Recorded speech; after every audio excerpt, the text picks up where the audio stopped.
UGC ने दिसंबर 2024 का online form यहाँ पर शुरू हो गया है।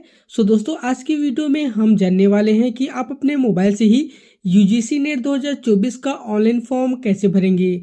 फॉर्म भरते समय आपको कितना फीस लगेगा, आपका एग्जाम कब होने वाला है, इसके साथ ही यूजीसी नेट में ऑनलाइन फॉर्म भरने की योग्यता क्या है, पूरी जानकारी आपको इस वीडियो में दी जाएगी। तो चलिए वीडियो शुरू करते हैं।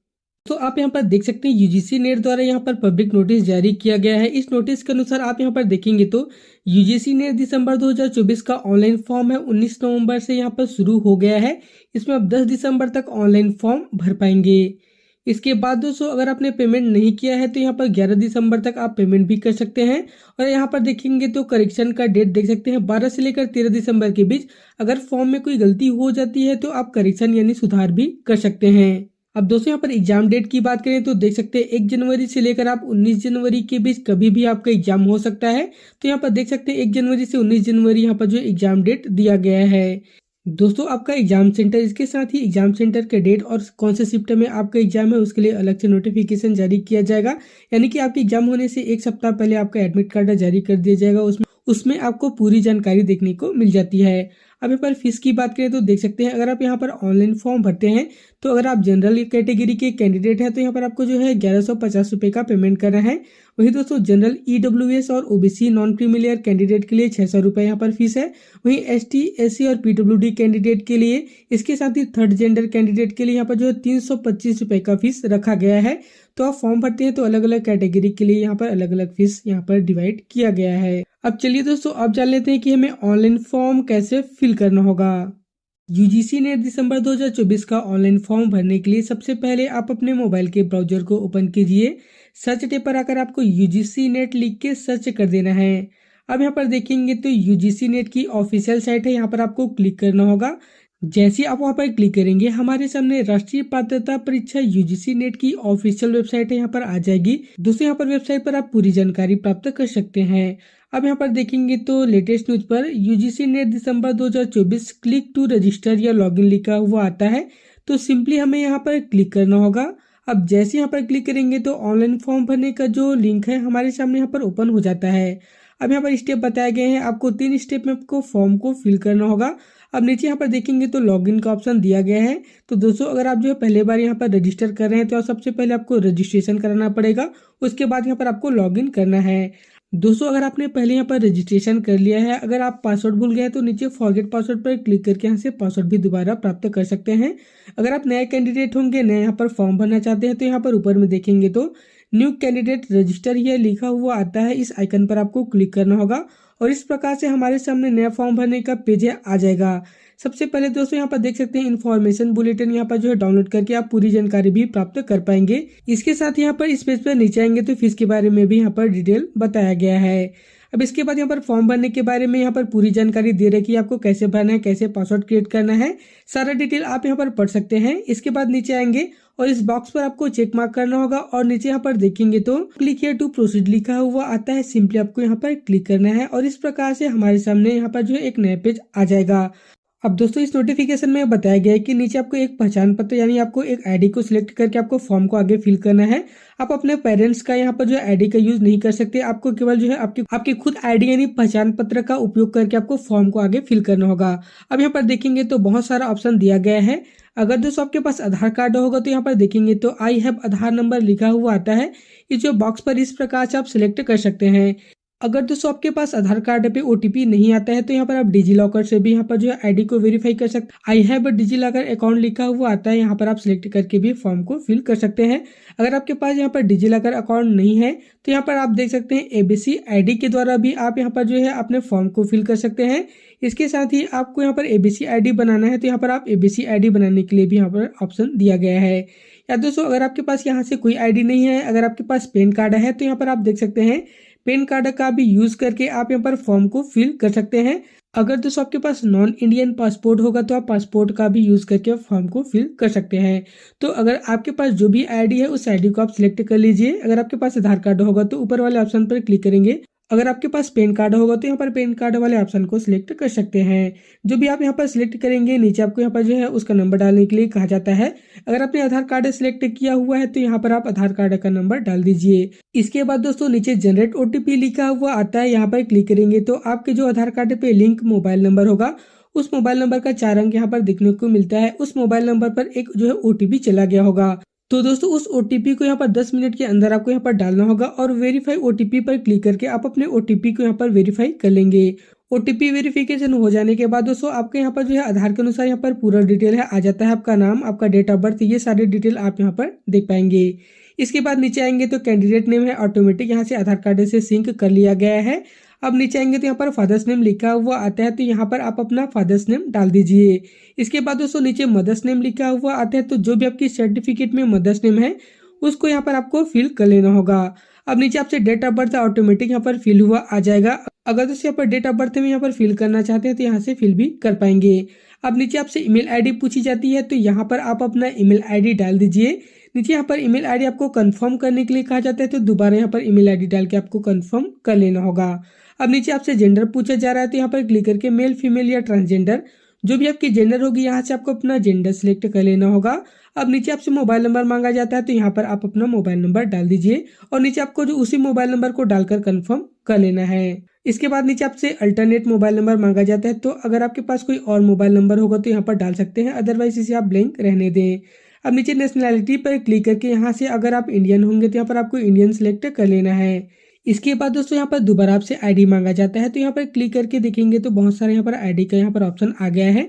तो यहाँ पर देख सकते हैं सबसे पहले आप अपना आधार कार्ड देना चाहते हैं तो यहाँ पर क्लिक कर सकते हैं। अगर आपके पास आधार कार्ड नहीं है तो यहाँ पर आप बैंक पासबुक का भी डिटेल दे सकते हैं, साथ ही यहाँ पर 12वीं के जो एडमिट कार्ड है उसका भी यहाँ पर आप जो डिटेल देकर फॉर्म फिल कर सकते हैं। या दोस्तों यहाँ पर जो है इलेक्शन कार्ड है यानी आपकी वोटर आईडी का भी यहाँ पर आप यूज कर सकते हैं, साथ ही पैन कार्ड का भी यूज कर सकते हैं, पासपोर्ट का भी यूज कर सकते हैं। तो आपके पास जो भी आईडी होगी उस आईडी को आप यहाँ पर सिलेक्ट कर लीजिए। अगर दोस्तों आप आधार कार्ड का यूज करना चाहते हैं तो यहाँ पर फर्स्ट नंबर पर क्लिक करेंगे और दोस्तों नीचे आपको आइडेंटिफिकेशन नंबर लिखा हुआ आता है, तो जो भी आपने आईडी सिलेक्ट किया हुआ है उस आईडी का नंबर आपको नीचे डाल देना होगा। अब दोस्तों आप यहाँ पर नीचे देखेंगे तो सबसे पहले यहाँ पर आपको अपना पूरा एड्रेस है उसे फिल करने के लिए कहा जाता है। सबसे पहले यहाँ पर नाम, तो आप अपना नाम दे सकते हैं, साथ ही आप अपने जो है हाउस नंबर, गली मोहल्ले का नाम, ये सारा डिटेल आप यहाँ पर फिल कर सकते हैं। इसके बाद यहाँ पर देखेंगे तो लोकेलिटी में यहाँ पर आप अपने आसपास के एरिया का नाम, आपके जो ब्लॉक है, इसके बाद आपके जो तहसील होगी, आपके जो जिले होंगे, ये सारे डिटेल आप यहाँ पर फिल कर सकते हैं। अब नीचे देखेंगे तो यहाँ पर जो है सब लोकेलिटी आप डाल सकते हैं, अदरवाइज इसे आप ब्लैंक रहने दें। इसके बाद नीचे आपको कंट्री पूछा जा रहा है, यहाँ पर क्लिक करके अगर आप इंडियन होंगे तो यहाँ पर आपको इंडियन सिलेक्ट कर लेना होगा। इसके बाद नीचे आपको स्टेट सिलेक्ट कर लेना है। इसके बाद नीचे आपको डिस्ट्रिक्ट सिलेक्ट कर लेना है। अब नीचे आपको पिन कोड है वह डाल देना होगा, जो भी आपके एरिया का लोकल कोड होगा उसे आपको डालना होता है। इस प्रकार से आपका प्रेजेंट एड्रेस है वहां पर फिल होके आ जाता है। अब नीचे आपसे परमानेंट एड्रेस पूछा जा रहा है। अगर दोस्तों आपका प्रेजेंट एड्रेस और परमानेंट एड्रेस दोनों सेम होगा तो यहाँ पर देख सकते हैं सेम एज परमानेंट एड्रेस पर इस बॉक्स पर चेक मार्क करेंगे तो यहाँ पर एड्रेस है सारा ऑटोमेटिक फिल होके आ जाता है। अब नीचे आएंगे तो आपसे पासवर्ड बनाने के लिए कहा जाता है, तो यहाँ पर देखेंगे तो पासवर्ड बनाने की कुछ कंडीशन है। यहाँ पर देख सकते हैं कम से कम आपकी जो पासवर्ड की जो लेंथ है 8 से 13 कैरेक्टर के बीच होनी चाहिए। इसके साथ ही upper case, lower case, numeric word और यहाँ पर आपको स्पेशल कैरेक्टर को मिक्स करते हुए आपको यहाँ पर पासवर्ड क्रिएट कर लेना है। एग्जाम्पल के रूप में आप यहाँ पर देख सकते हैं कुछ इस प्रकार से आप अपने हिसाब से नया पासवर्ड जनरेट कर लेंगे। नया पासवर्ड बना लेने के बाद नीचे आपको कंफर्म पासवर्ड पर क्लिक करके आपको दोबारा उसी पासवर्ड को यहाँ पर एंटर कर लेना होगा। इसके बाद यहाँ पर एक सिक्योरिटी क्वेश्चन पूछा जाता है, यहाँ पर क्लिक करेंगे तो कुछ इस प्रकार से क्वेश्चन है। इस क्वेश्चन में से आपको किसी भी एक क्वेश्चन को सिलेक्ट कर लेना होगा और उसको नीचे सिक्योरिटी आंसर पर डाल के आप अपने हिसाब से उस क्वेश्चन का आंसर यहाँ पर लिख सकते हैं। इसके बाद दोस्तों नीचे देखेंगे तो यहाँ पर एक सिक्योरिटी पिन है। इस सिक्योरिटी पिन को आपको यहाँ पर एंटर करना है और सबमिट के ऑप्शन पर क्लिक कर दीजिए। जैसे आप सबमिट के ऑप्शन पर क्लिक करेंगे आपका फॉर्म का प्रीव्यू है यहाँ पर आ जाता है। तो जो भी आपने डिटेल दिए हैं एक बार सारा डिटेल चेक कर लेंगे और यहाँ पर देख सकते हैं सभी पर आपको इस प्रकार से चेक मार्क कर लेना होगा। अब नीचे आएंगे आई एग्री पर क्लिक करेंगे और अगर दोस्तों कोई गलती होती है तो आप अभी भी एडिट कर सकते हैं। अगर सारा डिटेल सही है तो सबमिट एंड सेंड ओटीपी लिखा हुआ आता है, यहाँ पर आप क्लिक कर दीजिए। इसके बाद दोस्तों जो भी आपने ईमेल आईडी दिया हुआ है उस पर एक ओटीपी चला जाएगा। तो सबसे पहले आप अपने मेल को ओपन कर लीजिए, वहां से ओटीपी देख के उस ओटीपी को आपको यहाँ पर एंटर कर लेना होगा। ओटीपी एंटर कर लेने के बाद नीचे जो सिक्योरिटी पिन है इसको डाल देंगे और वेरीफाई के ऑप्शन पर क्लिक कर देंगे। इस प्रकार से वेरिफिकेशन आपका कंप्लीट हो जाता है। अब दोस्तों यहाँ पर लिखा हुआ आ रहा है कि जो भी आपकी एप्लीकेशन नंबर है वो आपकी ईमेल आईडी पर सेंड कर दिया गया है। तो सबसे पहले ओके के बटन पर क्लिक करेंगे और दोस्तों यहाँ पर देखेंगे तो आपको लॉगिन करने के लिए कहा जाता है। तो सबसे पहले यहाँ पर देखेंगे तो एप्लीकेशन नंबर मांगा जाता है। तो दोस्तों आपने जो भी ईमेल आईडी दिया हुआ है उस पर एप्लीकेशन नंबर चला गया होगा। तो ईमेल को ओपन करके आपको एप्लीकेशन वहां से कॉपी कर लेना होगा और यहाँ पर लाकर आपको पेस्ट कर देना है। इसके बाद नीचे आपको पासवर्ड यहाँ पर डालने के लिए कहा जाता है। तो जो भी आप फॉर्म भरते समय पासवर्ड बनाए होंगे उस पासवर्ड को आप यहाँ पर डाल दीजिए और नीचे जो भी सिक्योरिटी पिन है इस सिक्योरिटी पिन को आपको ऊपर फिल करना होगा और लॉगिन के ऑप्शन पर क्लिक कर दीजिए। जैसे आप लॉगिन के ऑप्शन पर क्लिक करेंगे आपका प्रोफाइल है कुछ इस प्रकार से लॉगिन होकर ओपन हो जाता है। अब दोस्तों इसके बाद आगे देखेंगे तो यहाँ पर देख सकते हैं फॉर्म भरने के यहाँ पर 3 स्टेप है। तो यहाँ पर हमारा रजिस्ट्रेशन है कंप्लीट हो गया है। अब सेकंड स्टेप में हमें एप्लीकेशन फॉर्म को फिल करना होगा। इसके लिए आपको स्पेस पे नीचे आना होगा और यहाँ पर देखेंगे तो कंप्लीट एप्लीकेशन फॉर्म लिखा हुआ आता है, यहाँ पर आप क्लिक कर दीजिए। इसके बाद यहाँ पर देख सकते हैं आपके सामने यहाँ पर सेकंड स्टेप है चल रहा है। यहाँ पर आपको सबसे पहले आपका पूरा डिटेल है वह देखने को मिल जाएगा। इसके बाद उस आपको नीचे आना होगा, आई एग्री पर क्लिक करेंगे और सेव एंड नेक्स्ट के बटन पर क्लिक कर दीजिए। इस प्रकार से आपका कॉन्टेक्ट डिटेल है यहाँ पर सबमिट हो जाता है। इसके बाद दोबारा आपको इस पेज पर आना होगा और यहाँ पर देखेंगे तो आपको यहाँ पर कुछ इन्फॉर्मेशन है उसे फिल करना है। सबसे पहले यहाँ पर देखेंगे तो यहाँ से आपको कैटेगरी सिलेक्ट करने के लिए कहा जाता है। तो यहाँ पर क्लिक करके आपको अपना कैटेगरी सिलेक्ट कर लेना होगा। यहाँ पर क्लिक करेंगे तो देख सकते हैं जनरल, SC, ST, OBC जो भी आपकी कैटेगरी होगी यहाँ से आपको अपना कैटेगरी सिलेक्ट कर लेना है। अब दोस्तों यहाँ पर बगल में देखेंगे तो लिखा हुआ आ रहा है कि जो है are you willing to apply for NF-OBC, यानी आपको नेशनल फेलोशिप चाहिए। अगर आप OBC कैटेगरी के कैंडिडेट है, अगर आपको नेशनल फेलोशिप चाहिए तो यहाँ पर आपको यस पर क्लिक करना है। अगर आपको नहीं चाहिए तो यहाँ पर आपको नो पर क्लिक करना होगा। इसके बाद नीचे आएंगे तो यहाँ पर आपको जो स्टेट डोमिसाइल पूछा जा रहा है, यानी कि आपका स्टेट पूछा जा रहा है। तो यहाँ से आपको अपना स्टेट सिलेक्ट कर लेना होगा। अब दोस्तों यहाँ से पूछा जा रहा है कि क्या PWD कैंडिडेट है। तो अगर आप जो है PWD कैंडिडेट होंगे तो आपको PWD का यहाँ पर परसेंटेज कितना है उसको यहाँ पर आपको सिलेक्ट करना है। अगर आप PWD कैंडिडेट नहीं है तो यहाँ पर आपको नो पर क्लिक करना होगा। अब दोस्तों नीचे पूछा जा रहा है कि क्या आप डायबिटिक है, यानी कि अगर आपको जो है डायबिटीज की प्रॉब्लम होगी तो यस पर क्लिक कर सकते हैं, नहीं है तो यहाँ पर आपको सिंपली नो पर क्लिक करना होगा। अब यहाँ पर देखेंगे तो आपके जो है गार्जियन का एनुअल इनकम यानी वार्षिक आय पूछा जा रहा है। तो दोस्तों जो भी आपकी जो है फैमिली की वार्षिक आय होगी उस वार्षिक आय को आप यहाँ पर सिलेक्ट कर लीजिए। इसके बाद नीचे आपको कैप्चा कोड फिल करना होगा। यहाँ पर आई एग्री पर क्लिक करेंगे। अब नीचे सेव एंड नेक्स्ट लिखा हुआ आता है, यहाँ पर आप क्लिक कर दीजिए। अब जैसे यहाँ पर क्लिक करेंगे तो आपके सामने ऊपर क्वालिफिकेशन डिटेल डालने का पेज है, यहाँ पर आ जाएगा। अब दोस्तों यहाँ पर देखेंगे तो आप कौन से बेस पर UGC नेट का फॉर्म भर रहे हैं उसको आपको सिलेक्ट करना होता है। यहाँ पर क्लिक करेंगे तो देख सकते हैं अगर आपके पास जो है 4 ईयर का अंडर ग्रेजुएट प्रोग्राम होगा, यानी कि अगर आप 4 वर्ष या जो है अंडर ग्रेजुएट का कोर्स कर रहे होंगे तो यहाँ पर क्लिक करेंगे। इसके साथ ही दोस्तों अगर आपका मास्टर डिग्री यानी MSc या MCOM या जो है MA जैसे जो मास्टर डिग्री कंप्लीट हो गया होगा तो यहाँ पर आपको क्लिक करना होगा। इसके बाद यहाँ पर देखेंगे तो पासिंग स्टेटस पूछा जा रहा है। अगर दोस्तों आप पास हो गए हैं तो यहाँ पर पास पर क्लिक करेंगे। अगर आप अपेयरिंग में हैं, अभी यहाँ पर पढ़ाई कर रहे हैं, तो आपको अपेयरिंग पर क्लिक करना होगा। इसके बाद यहाँ पर देखेंगे तो आपने कौन सी ईयर में पास आउट किया हुआ है या कौन सी ईयर में अपेयरिंग है उस ईयर को आप यहाँ पर सिलेक्ट कर लीजिए। अब नीचे देखेंगे तो कोर्स या स्ट्रीम पूछा जा रहा है। यहाँ पर क्लिक करेंगे तो सभी यहाँ पर कोर्स या स्ट्रीम का नाम आ जाएगा। जैसे दोस्तों आप यहाँ पर क्लिक करेंगे तो देख सकते हैं सभी यहाँ पर PG कोर्सेज का नाम आ जाएगा। तो जो भी आप PG कोर्सेज किए हुए हैं, जैसे यहाँ पर देख सकते हैं MA, MCOM, MSc, इसके साथ ही MBA, MCA, जो भी आप कोर्स कर चुके हैं उस कोर्स को आप यहाँ पर सिलेक्ट कर लीजिए। कोर्स सिलेक्ट कर लेने के बाद आपने जो है कोर्स कौन से सब्जेक्ट से किया हुआ है उस सब्जेक्ट को आप यहाँ पर क्लिक करेंगे। जैसे कि आपने MSc किया हुआ है तो आपने फिजिक्स से किया हुआ है, केमिस्ट्री से किया हुआ है, बॉटनी, जूलॉजी या मैथ से किया हुआ है, उसको आपको सिलेक्ट करना होता है। उसी प्रकार से MA, MCOM में आप कौन से सब्जेक्ट से जो है अपना कोर्स किए हुए हैं उस सब्जेक्ट को आप यहाँ पर सिलेक्ट कर लीजिए। दोस्तों सब्जेक्ट सिलेक्ट हो जाने के बाद यहाँ पर देखेंगे तो अगर आपने जो कोर्स किया हुआ है कहाँ से किया हुआ है, तो अगर आप इंडिया से किए होंगे तो इंडिया पर क्लिक करेंगे। अगर आप इंडिया के बाहर से किए हुए हैं तो यहाँ पर क्लिक कर दीजिए। इसके बाद दोस्तों आपने कौन सी स्टेट से अपना कोर्स किया हुआ है उस स्टेट को सिलेक्ट करेंगे। दोस्तों जो भी आप स्टेट सिलेक्ट करेंगे उस स्टेट में कितनी यूनिवर्सिटी है सभी का नाम आ जाएगा। तो आपने जिस यूनिवर्सिटी से PG का कोर्स किया हुआ है उस यूनिवर्सिटी का नाम आप यहाँ पर सिलेक्ट कर लीजिए। अब रिजल्ट मोड पर आएंगे तो देख सकते हैं अगर आपका रिजल्ट परसेंटेज बेस पे होगा तो परसेंटेज पर क्लिक करेंगे। अब परसेंटेज पर क्लिक करते हैं तो सबसे पहले यहाँ पर टोटल मार्क्स यानी आपको एग्रीगेट नंबर यहाँ पर डालना होगा। टोटल आपको एग्रीगेट नंबर डालना है और आप 10 मार्क्स में आपको टोटल में से कितना नंबर मिला हुआ है, तो यहाँ पर आपको टोटल एग्रीगेट नंबर ही यहाँ पर आपको डालना होता है। ये दोस्तों यहाँ पर फाइनल ईयर के जो भी आपकी सर्टिफिकेट में होगी, यहाँ पर आपको जो है टोटल एग्रीगेट नंबर वहां से देखने को मिल जाता है।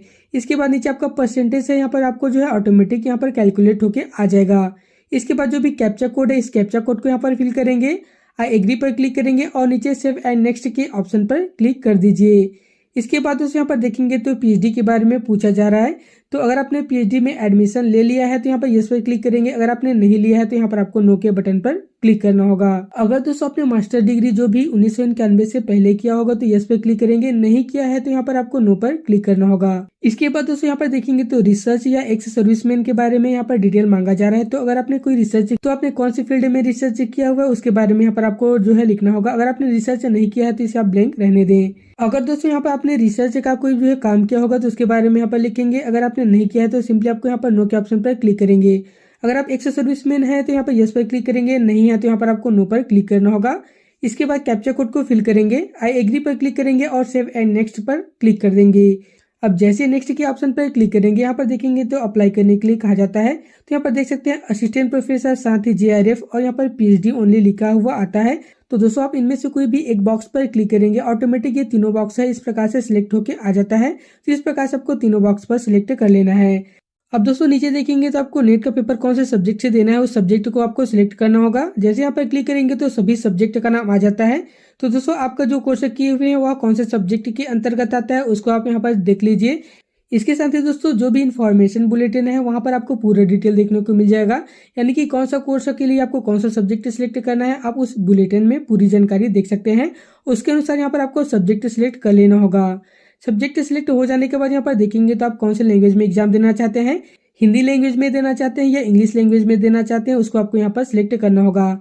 अब दोस्तों यहाँ पर देखेंगे तो आपको यहाँ पर जो है एग्जामिनेशन सेंटर के लिए सिटी चुनने के लिए कहा जा रहा है। तो यहाँ पर देखेंगे तो अगर आप छत्तीसगढ़ से हैं तो यहाँ पर छत्तीसिगढ़ और यहाँ पर एमपी दोनों ऑप्शन दिया जाता है। तो सबसे पहले आपको यहाँ पर नजदीक के सेंटर को सिलेक्ट करना होता है। तो सबसे पहले यहाँ पर आप छत्तीसगढ़ से हैं तो छत्तीसगढ़ पर क्लिक करेंगे और बगल में देखेंगे तो छत्तीसगढ़ में कितने एग्जाम सिटी है उसके बारे में यहाँ पर बताया गया है। तो यहाँ पर आप देख सकते हैं अंबिकापुर, साथ यहाँ पर दुर्ग भिलाई, इसके साथ ही रायपुर और बिलासपुर का ऑप्शन है और इसके साथ यहाँ पर बस्तर का भी ऑप्शन दिया गया है। तो सबसे पहले आपको कौन से प्रेफरेंस को सिलेक्ट करना होगा, तो आपको जो है जो भी नजदीक की सिटी है उसको आप पहले सिलेक्ट कर लीजिए। उसी प्रकार से दोस्तों यहाँ पर सेकंड प्रेफरेंस पर जाकर यहाँ पर सबसे पहले स्टेट सिलेक्ट करेंगे। उसके बाद आपको यहाँ पर जो है सेकंड नंबर में आपको कौन सी सिटी चुनना है उसे सिलेक्ट करेंगे। उसी प्रकार से बारी बारी यहाँ पर देखेंगे तो आपको यहाँ पर जो है 4 यहाँ पर एग्जाम सेंटर डालने का प्रेफरेंस यहाँ पर आ गया है।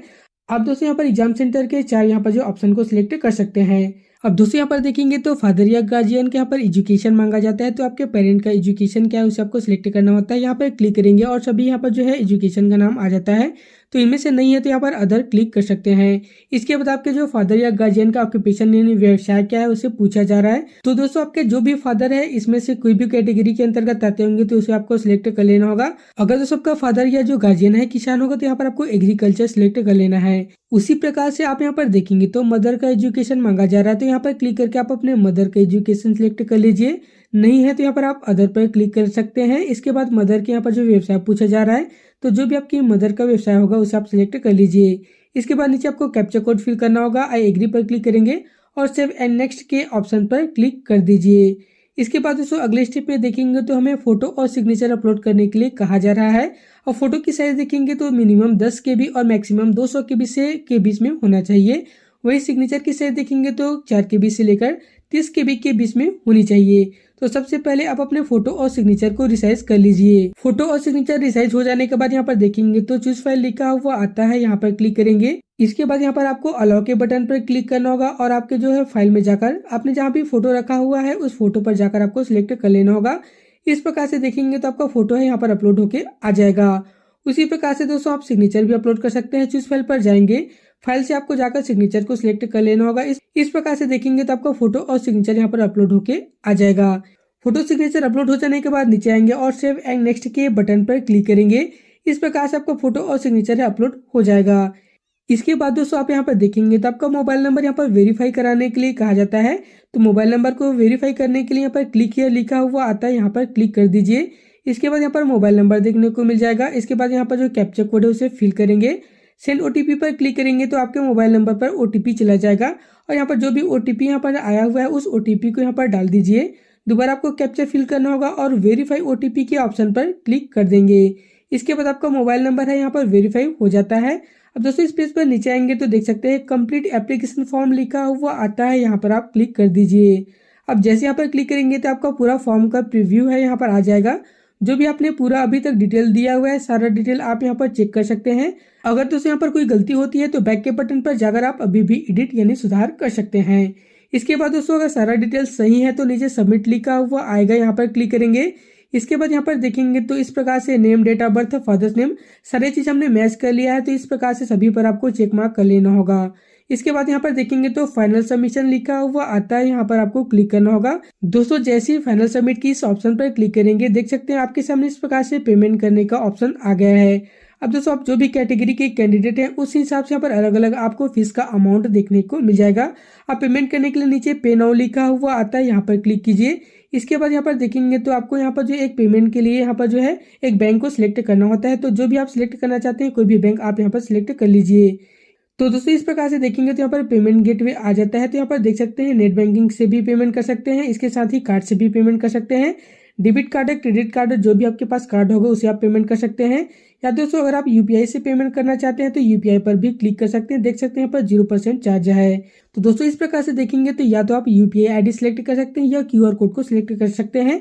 तो क्यूआर कोड को सिलेक्ट कर लीजिए और यहाँ पर कंफर्म पर क्लिक करेंगे तो इस प्रकार से देखेंगे तो आपके सामने यहाँ पर क्यूआर कोड है जनरेट होकर आ जाएगा। इस क्यूआर कोड को आपको स्क्रीनशॉट ले लेना होगा और फोन पे या गूगल पे पर जाकर आपको स्कैन करके पेमेंट कंप्लीट कर लेना है। या दोस्तों सिंपली आप यहाँ पर पे नाउ के ऑप्शन पर क्लिक करेंगे तो देख सकते हैं आपके जो भी मोबाइल पर फोन पे या गूगल पे इंस्टॉल होगा वह यहाँ पर ओपन हो जाता है और इस एप्लीकेशन को ओपन करके आपको यहाँ पर जो है सिक्योरिटी कोड डाल के पेमेंट को कंप्लीट कर लेना होगा।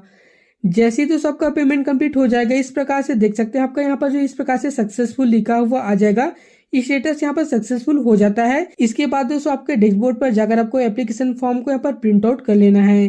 तो देख सकते हैं दोस्तों इस प्रकार से आप अपने मोबाइल से ही बड़ी आसान तरीके से घर बैठे ही यूजीसी नेट दिसंबर 2024 का ऑनलाइन फॉर्म भर पाएंगे। तो यह वीडियो आपको कैसी लगी नीचे कमेंट करके जरूर बताएं। ऐसी ही और वीडियो प्राप्त करने के लिए आप जल्दी से चैनल को सब्सक्राइब कर लीजिए।